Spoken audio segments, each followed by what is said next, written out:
Well, Egyptian officials have suddenly changed the venue of the trial of ousted President Mohammed Morsi over fear of violence. The appeals court judge wants to hold the trial in a police academy in eastern Cairo. Morsi's supporters had called for a mass rally outside of the initial venue on Monday. Earlier, Morsi's son said that his family will not be attending the trial. Mohammed Morsi said that his family does not consider the trial to be legitimate, adding that his father has been kidnapped and held hostage. Morsi was arrested and taken to an undisclosed location after being ousted by the military in early July. Morsi has also called his upcoming trial and all related proceedings illegal. He says he will defend himself in court and there's no need for any lawyers. Morsi is facing charges of inciting violence and murder.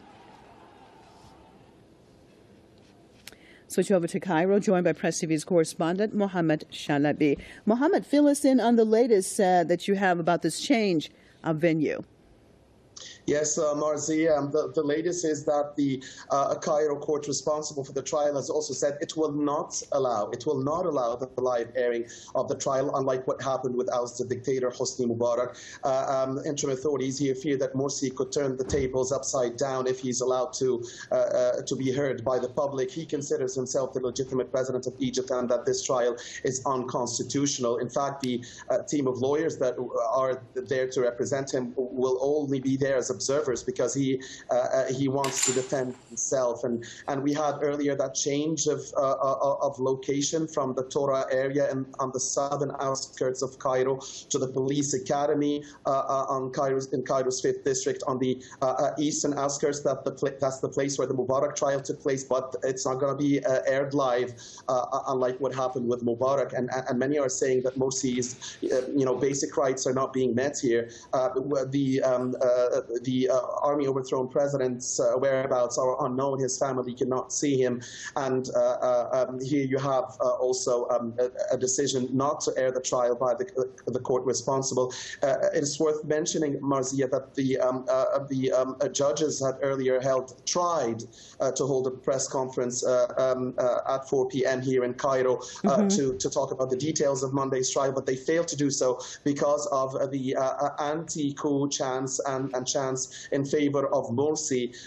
So they were not able to even hold their press conference. And they said that they have decided, with the help of security, to disallow the presence of tens of lawyers and tens of journalists from attending tomorrow's trial. So even those who are going to be allowed to be in there and the trial that will not be aired are picked by hand by the security authorities, in the words of the judges responsible for the trial. It is worth mentioning also, Marzia, that the Muslim Brotherhood said on its statement published on its official Facebook page a couple of hours ago that it condemns the planned trial. It said that whom it described as the bloody terrorist coup leaders should be the ones tried for kidnapping the country's legitimate president, who has now become, in the words of the MB, a symbol for honor and dignity. And earlier, a statement by Morsi's family had said his family will not attend the trial because they do not recognize its legitimacy. Finally, Marzia,